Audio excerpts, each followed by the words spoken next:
Sejam bem-vindos, queridas telespectadoras e telespectadores, aqui em Wunderheude.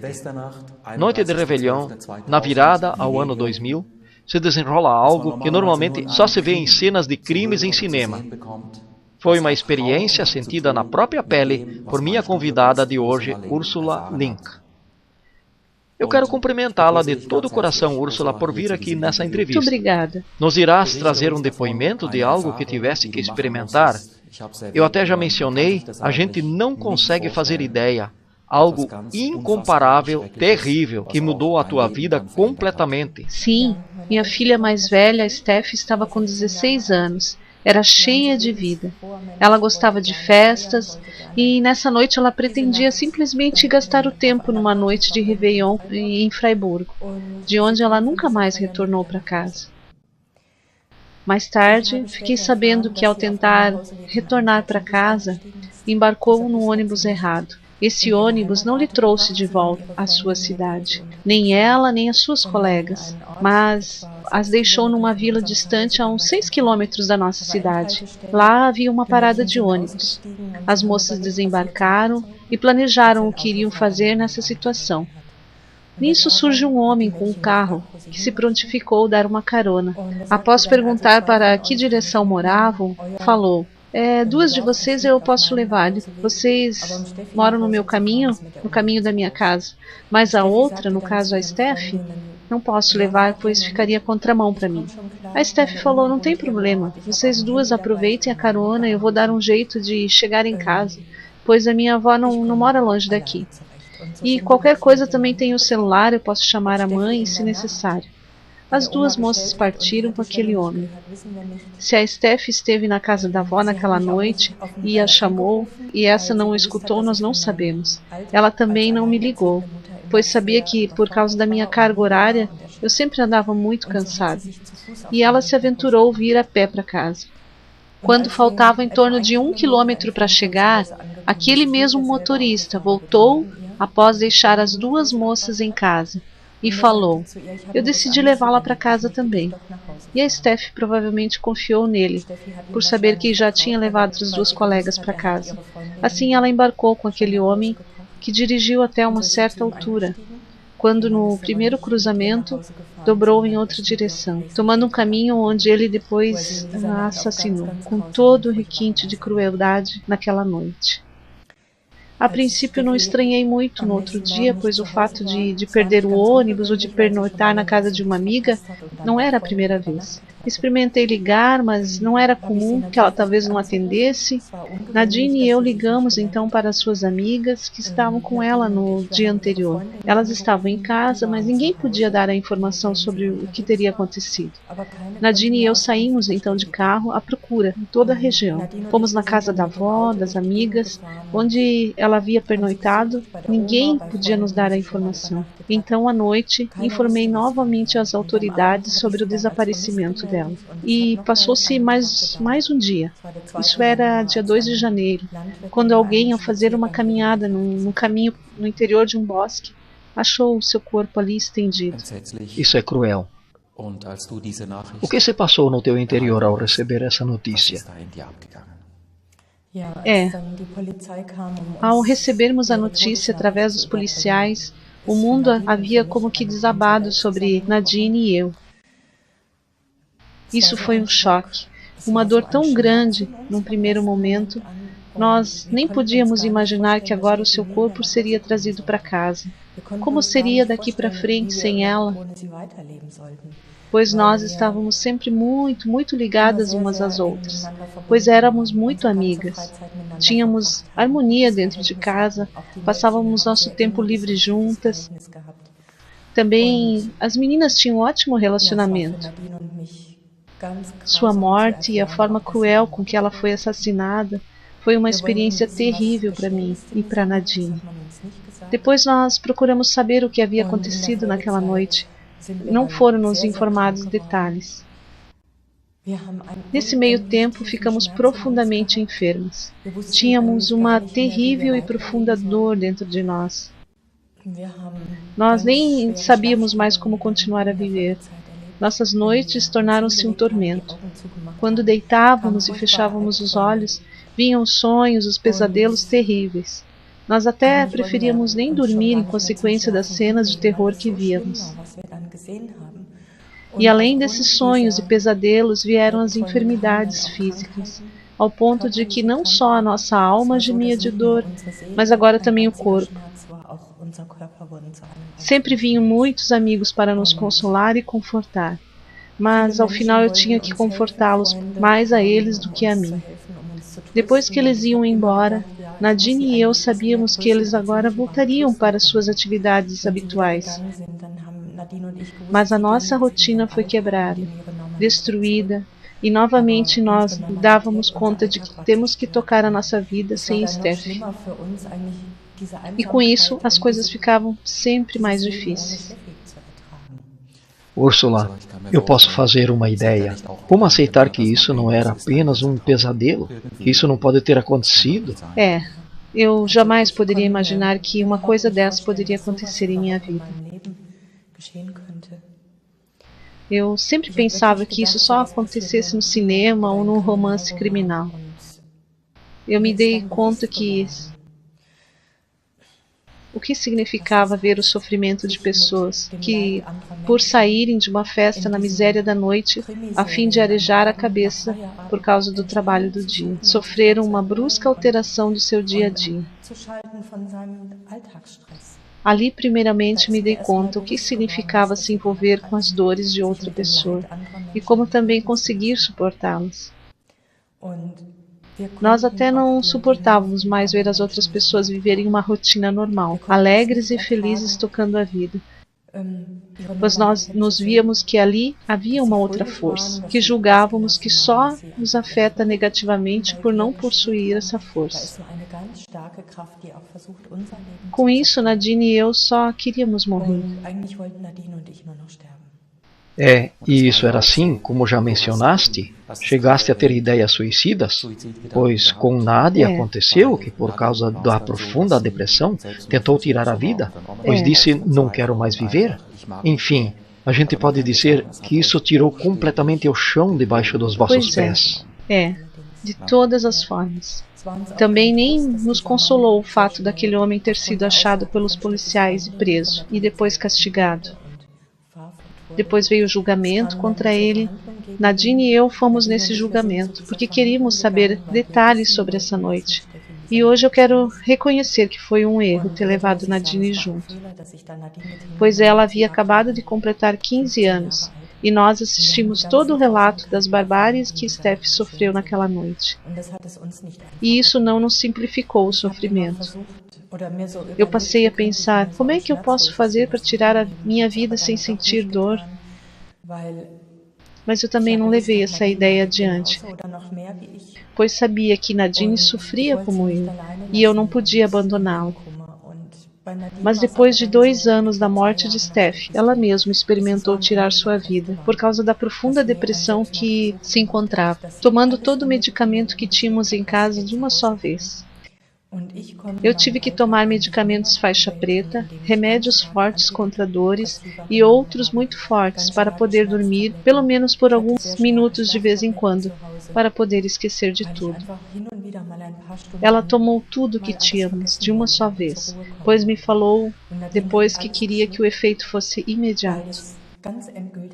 Queria dormir e não acordar mais, mas ela foi salva, e eu estava junto quando foi internada no hospital infantil em Freiburg, onde lhe fizeram lavagem estomacal, e de lá foi colocada num hospital psiquiátrico infantil. E teu sofrimento foi ainda maior, pois por algum tempo não pudeste trabalhar? Porque a situação estava tão complicada. Nós até soubemos que o teu corpo, alma, pareciam debilitados e destruídos, como se o mundo desabasse sobre a tua cabeça numa só vez. Qualquer um de nós cairia num desânimo muito grande. E nessa situação você também foi tomada de ódio pelo assassino, se perguntando, por que a minha filha? Por que tinha que acontecer essa desgraça? Como foi isso, Úrsula? Eu nunca cheguei a sentir um ódio grande por esse homem. Eu vejo muitos falarem, o dia que eu encontrar esse homem eu acabo com ele. Mas não era o meu caso. Eu tive uma profunda tristeza dentro de mim. Uma tristeza em saber que um homem é capaz de prejudicar outro dessa forma. Na época eu não era cristã. Eu ia numa igreja evangélica e pensava que cria num Deus. E por essa razão eu já sentia uma pequena força. Mas apesar disso, nada impediu que o chão fosse tirado por debaixo de mim. Eu desabei. A única coisa que não me saía da mente era como um homem pode fazer algo tão cruel a outra pessoa. Pois é, uma situação de desgraça e desânimo como essa, a gente chega a pensar como é que a vida vai continuar agora? Será que a nossa vida irá voltar à normalidade um dia? Em meio a essa situação, houve um dia que subitamente tiveste uma motivação para a esperança. Nos fale sobre isso. Antes de tudo isso, ainda tivemos sérios problemas financeiros que se agravaram ainda mais a situação, os quais nos arrasaram completamente. Eu realmente não sabia mais como continuar. Com isso, Nadine e eu decidimos procurar uma amiga, que tempos antes ela havia nos oferecido ajuda. Era tão constrangedor para mim pedir dinheiro, mas eu acabei fazendo isso. E ela respondeu: no momento também nós não temos como ajudá-las com dinheiro, pois não temos nenhuma reserva. Mas quando eu olho para vocês duas, como vocês foram consumidas pela tristeza, quero lhes indicar alguém que pode ajudá-las. Existe só uma pessoa que pode fazê-lo, e esse é Jesus Cristo. Se vocês estiverem dispostas a convidá-lo a entrar na vida de vocês e lhe pedir ajuda, então ele fará isso prontamente. Nadine e eu nos olhamos, sabendo que não podíamos contar com mais ninguém, nenhum médico ou terapeuta, nem nossos parentes, ninguém. Cheguei a procurar ajuda no esoterismo, e a situação piorava a cada dia. Mas nós decidimos naquela noite, vamos ainda tentar por meio de Jesus. Isso era como mais uma experiência para nós. Perguntamos então para aquela amiga: como podemos fazer isso? E ela explicou que iria fazer uma oração conosco. E isso ela também fez. Nadine e eu repetimos essa oração enquanto ela orava, pedindo a Jesus para entrar em nossas vidas, perdoar nossos pecados, reconhecendo que Ele morreu numa cruz para nos salvar e herdarmos uma vida eterna. E a partir de hoje queremos nos tornar tuas filhas. Naquele instante aconteceu algo dentro de nós. Eu não sabia explicar essa sensação, mas entrou uma esperança viva em meu coração. Nadine e eu voltamos para casa com uma nova expectativa em nosso coração. Você pôde experimentar ali que verdadeiramente aconteceu algo novo em sua vida. E nos diga sinceramente, isso foi assim, pois houve uma continuação? Você realmente sentiu a diferença após convidar Jesus a entrar em tua vida e fazer parte de ti agora? E Nadine, eu sei, fez o mesmo? Algo bem especial havia acontecido. Pois é. Com isso, todos os problemas fugiram da mesa? Não de imediato. Isso foi passo a passo. Dali para frente tivemos a oportunidade de ir sempre à casa dessa amiga. Ela foi nos explicando como prosseguir nessa vida com Cristo. Ela orava muito conosco e por nós. Ela havia nos falado anteriormente: se você convidar Jesus para a vida de vocês, Ele certamente sempre estará presente e verdadeiramente ajudará vocês. E isso depois nós sentimos. Nós sentimos que cada oração estava sendo respondida. Sempre que ela orava por uma determinada situação, nós percebíamos, não às vezes de imediato, mas num determinado tempo a dificuldade havia desaparecido. Com isso veio a cura na nossa vida. Nossas enfermidades gradativamente iam desaparecendo. Eu senti que não precisava mais de antidepressivos, não usava mais com frequência os comprimidos para dormir, e aí eu percebi que Jesus se tornou real em nós, e Ele está para nós exatamente como Ele havia prometido, e Ele nos ajudou. Isso e ainda passo a passo. Eu também observava a Nadine, como para ela as coisas melhoravam a cada dia, como ela adquiriu a alegria de viver novamente. Foi muito impressionante o que passamos a experimentar com Jesus dali para frente. Quando eu ouço, dá a impressão que aconteceu algo de dentro para fora. Isso é, dentro de vocês aconteceu a cura e, em consequência, toda a situação externa foi mudada. Eu li seu testemunho onde disseste que literalmente vocês experimentaram um milagre. Sim. Isso vai ficar notório agora durante a nossa conversa. Mas o que mexeu comigo foi essa experiência especial que tiveste que tem a ver com Steph. Sim, exatamente. Eu estava tão impressionada com Jesus. Eu agora queria conhecê-lo mais intimamente. Comecei a ler a Bíblia sozinha no Novo Testamento. Eu sempre queria saber mais sobre ele, quem ele é e como ele é. E através da leitura bíblica eu tive sempre mais paz. Eu consegui dormir e adquirir novamente força para trabalhar. Isso foi um verdadeiro milagre. Tive o desejo de, assim como Jesus um dia foi batizado no Jordão, eu também queria me batizar. Mas aí, antes do batismo, me vieram indagações. Que lógica isso tem agora? E também perguntei para Jesus, porque no decorrer do tempo eu aprendi a ter uma afinidade tal com Ele, que orar para mim era uma conversa com Ele. É falar para Ele o que eu preciso e esperar que Ele me responda. E Ele fala para mim no meu íntimo, na minha mente, com respostas boas e positivas. Ou também quando leio a Bíblia, eu sinto exatamente quando a resposta vem, o que naquele instante Jesus está falando. Por isso eu me indagava, que lógica tem isso, que eu e a Nadine estamos tão bem, sabendo que nós iremos um dia possuir a vida eterna. Se eu não sei, o que será de Steph? Onde está Steph? Vamos revê-la na eternidade? Me veio à mente que alguns anos atrás eu tive uma visão com ela. Quando eu ainda ia na igreja evangélica, logo após a sua morte, durante o culto, em meio à pregação, subitamente vejo uma tela de linho e a imagem do rosto de Steph sendo projetada naquela tela. Então, ela não falou nada, mas o seu rosto brilhava tanto e estava tão bonita que eu até falei, alguém só consegue ser assim tão lindo se estiver perto de Deus. Naquela ocasião eu falei, obrigado, Senhor, porque a Steph está contigo e ela está bem. Essa figura ficou profundamente gravada no meu coração. Mas aí, através da Bíblia, eu também vi que Jesus diz, eu sou o caminho, a verdade e a vida.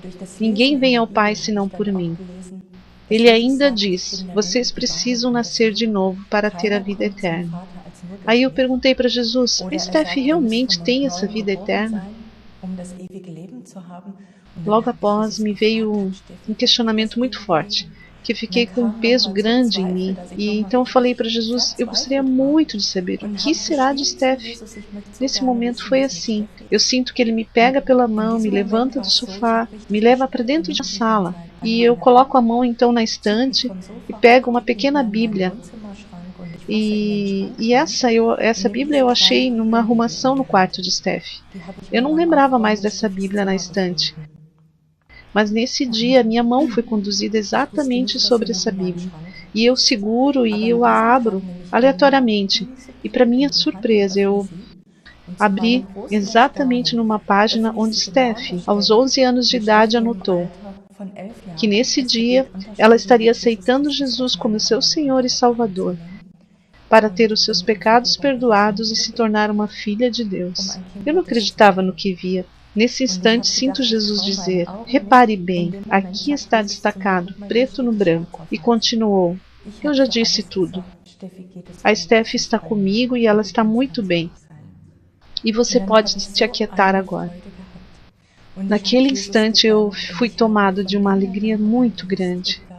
Agradeci a Jesus e a partir daquele instante tomei a decisão de confiar a minha vida inteira na dependência de Jesus.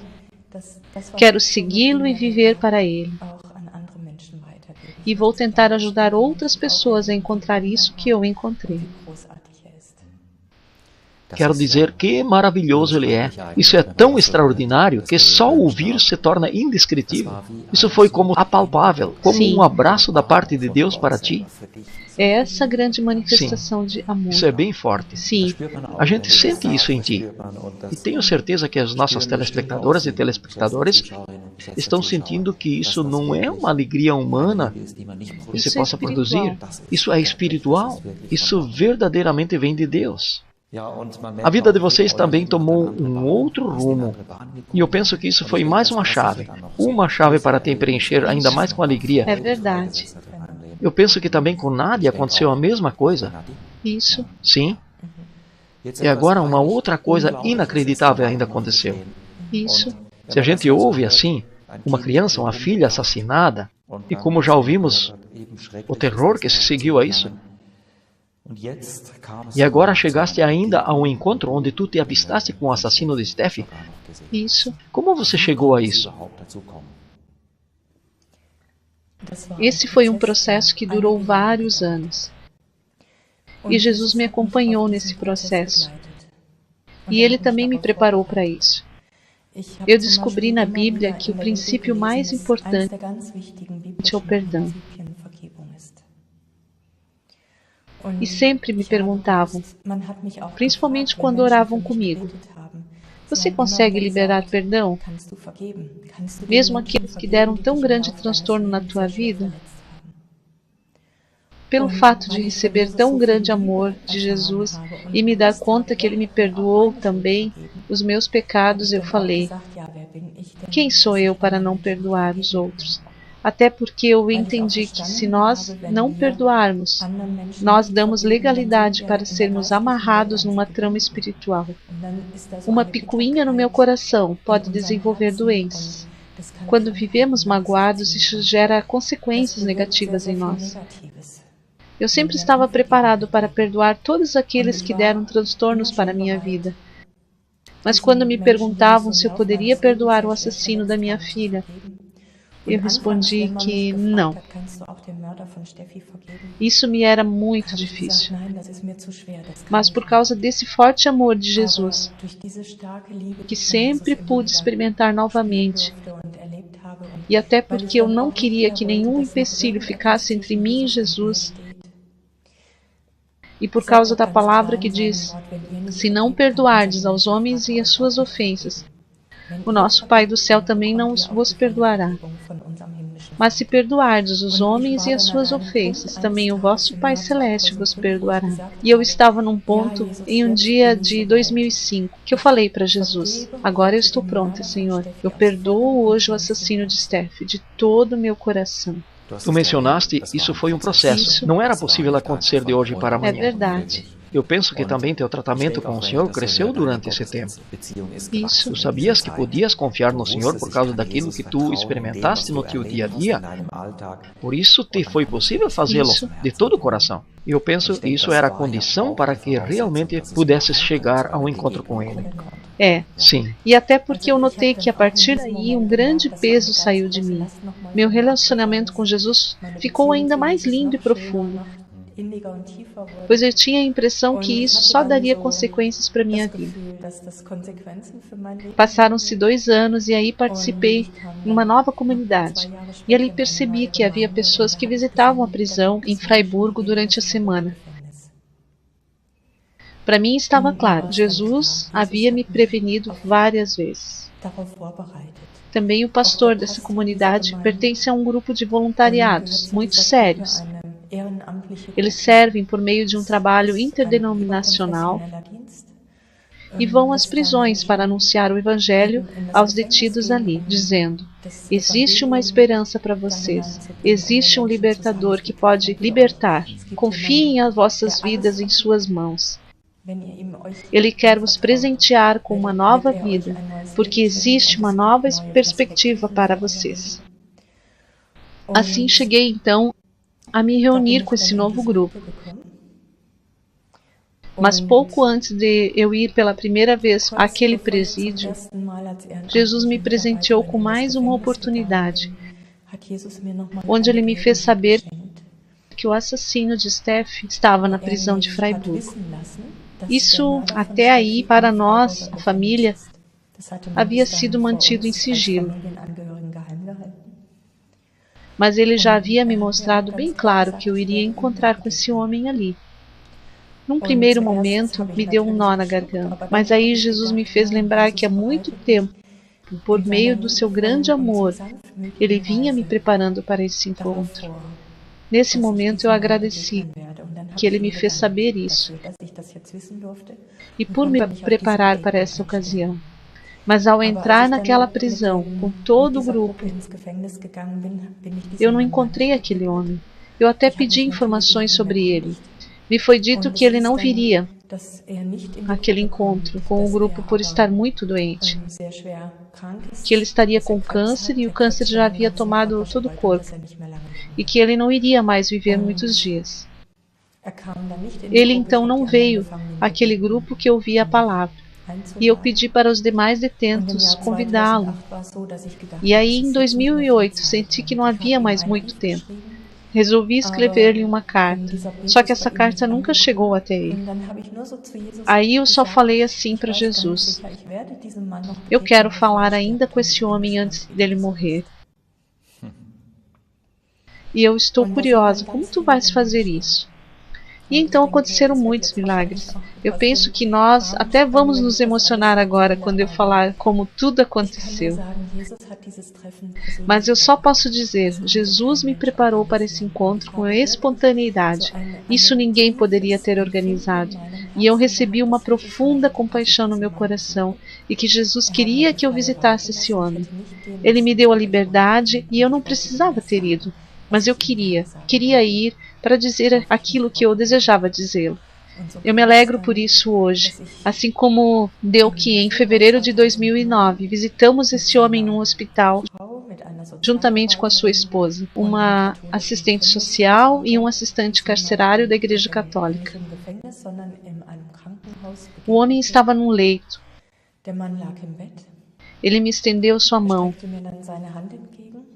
Foi-lhe explicado quem o visitava.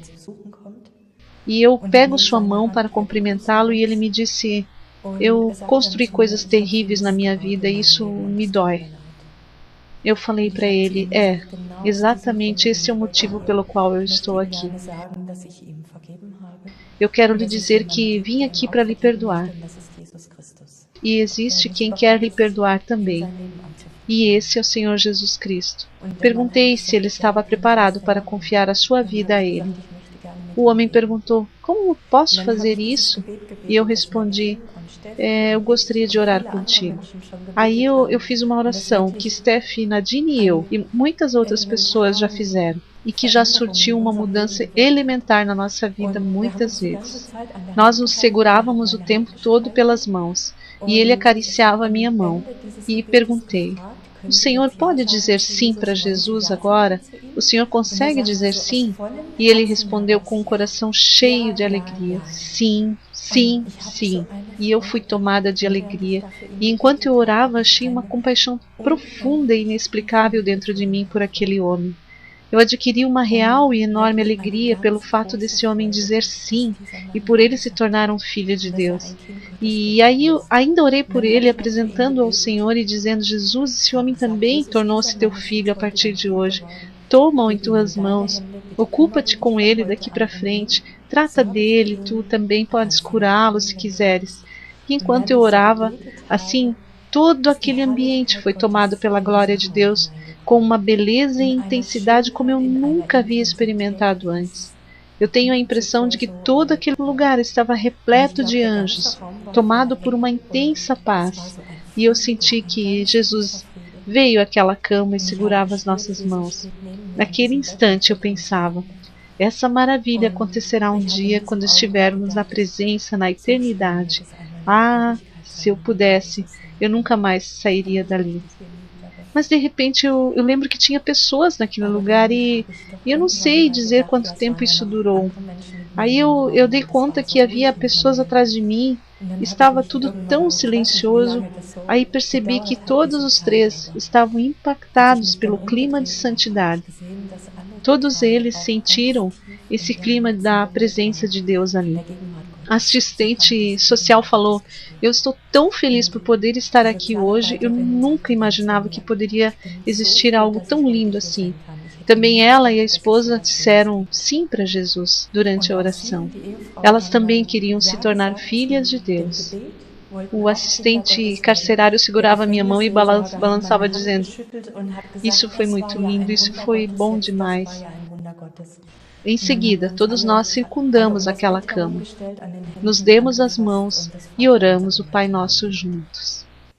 Só dá para dizer, isso é indescritível. Úrsula, a gente sempre ouve pessoas dizerem: aquilo que me fizeram é indesculpável. Nós ouvimos aqui a tua experiência inquestionável, que com a ajuda de Deus é possível. E agora, no final, quero lhe pedir, caso haja pessoas nos assistindo e dizem: eu também quero fazer isso. E aqueles que foram tocados agora por esse amor de Deus disserem: eu quero isso também, eu quero dar minha vida a Jesus. Você poderias agora lhes dirigir uma oração? Sim, posso sim. Muito obrigada. Eu só queria finalizar dizendo: 2 semanas depois esse homem morreu. E eu sei que agora ele se encontra na glória com Jesus. Eu também sei que lá ele já encontrou a Steph. E eu tenho alegria em saber que um dia vou encontrá-los também. Isso é possível quando a gente confia inteiramente a nossa vida nas mãos de Jesus Cristo. E eu gostaria muito de te convidar agora, Jesus Cristo, que tu venhas nos mostrar o que significa perdoar. Que tu mesmo perdoaste todos aqueles que te perseguiram e te pregaram na cruz. Tu disseste: Pai, perdoa-lhes, pois não sabem o que fazem. E tu te prontificaste a seguir o caminho para a cruz, por todos nós e todos os nossos pecados e pelo mundo inteiro, e ali tomar sobre ti a nossa culpa, para que pudéssemos receber perdão, a fim de nos tornarmos filhos de Deus. E eu oro hoje por cada um que nos assiste nessa hora, para que ele esteja preparado para perdoar e entregar sua vida a ti. Isso é uma decisão que Jesus não poderá interferir. É uma decisão nossa. Ele espera ardentemente que você tome essa iniciativa e diga: Senhor Jesus, eu estou preparado agora, a fim de perdoar essa pessoa que me trouxe grandes decepções e deixou em mim ferimentos profundos, marcas com as quais eu nem sei como agir, e tocar a vida adiante. No momento em que eu proferir isso do fundo do meu coração e disser: eu perdoo isso agora, em nome de Jesus Cristo, aí Jesus virá e colocará as suas mãos saradoras sobre esse ferimento, essas dores, e as curará completamente, assim como Ele também fez no meu coração, nas minhas dores, curando-as completamente. Sempre vai acontecer que no dia a dia da nossa vida seremos machucados. Mas eu oro agora para cada um de nós, para que estejamos sempre prontos a perdoar novamente, reconhecendo e dizendo a Jesus: Tu fizeste algo tão grandioso na minha vida e me é tão especial viver na Tua presença. E porque me amas tanto, eu perdoo todas as pessoas. Isso não quer dizer que as coisas serão apagadas das nossas mentes, ou em algumas situações tenhamos que prestar contas às autoridades terrenas, mas é importante que nos damos esse passo de obediência a Jesus e por Jesus. E eu te agradeço, Jesus, por sempre nos conduzires novamente para esse ato de perdão e nos trazer à mente essa oração renovadora a cada dia. Em nome de Jesus Cristo. Amém. Amém. Úrsula, eu sou grato de todo o coração por você vir e repartir o teu coração com toda essa experiência de dor. E eu não sei como você está, querida telespectadora e telespectador, eu fui muito tocado com isso, pois dá para ver que onde não existe mais esperança, onde tudo está como destruído, ali pode acontecer algo novo. Para o perdão que Deus nos oferece, existe uma chave. Assim nos despedimos, rogando a bênção de Deus sobre a sua vida, e ficaremos muito felizes se em breve nos encontrarmos novamente por aqui.